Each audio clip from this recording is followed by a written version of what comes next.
India கூட்டணி என்ற பெயரை கேட்டவுடனே பிரதமர் மோடிக்கு கோபம் வருவது ஏன் என அமைச்சர் ரகுபதி கேள்வி எழுப்பியுள்ளார். கன்னியாகுமரி மாவட்டம் குளச்சல் பகுதியில் அவர் பேசியதை மகாயுத்தம் மேடை பகுதியில் காணலாம்.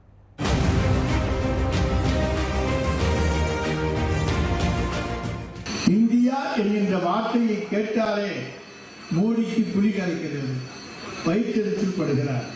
இந்தியாவுக்கு தானே அவர் பிரதமர். அப்படியே இந்தியா என்கின்ற பெயரை கேட்ட உடனேயே உங்களுக்கு கோபம் வருகிறது.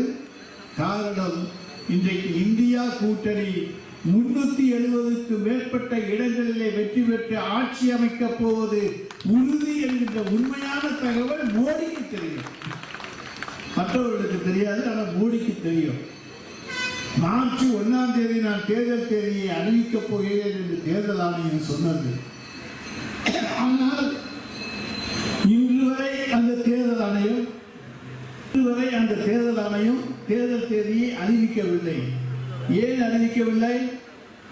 மோடி அறிவிக்க சொல்லவில்லை. மோடி அறிவிக்க சொல்லியிருந்தால் அறிவித்திருப்பார்கள்.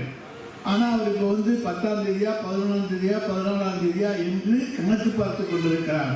ஏனென்று சொன்னால் தன்னுடைய ஆட்சியின் நாட்கள் முடிய போகிறது என்பதை உணர்ந்த பிரதமராக அவர் இருக்கின்றார். அவருடைய ஆட்சி முடிய போது அவருக்கு தெரியும், அது நம்முடைய தலைவர் தளபதிக்கு தெரியும்.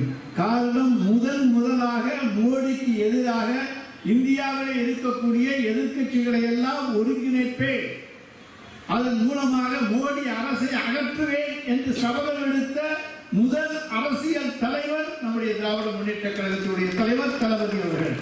யாராவது மறுக்க முடியுமா?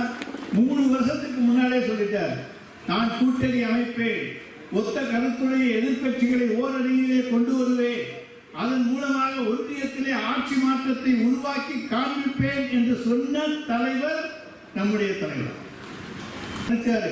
தமிழ்நாட்டில் இருக்கக்கூடிய ஸ்டாலின் தானே, தமிழ்நாட்டினுடைய முதலமைச்சர் தானே, அவராலே என்ன செய்துவிட முடியும்?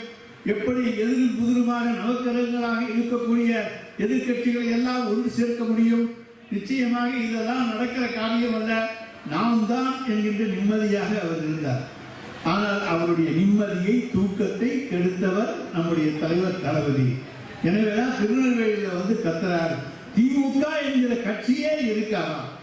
எப்படிப்பட்டாலும் பாருங்க, திமுக எப்படிப்பட்ட கட்சி? நம்முடைய திமுக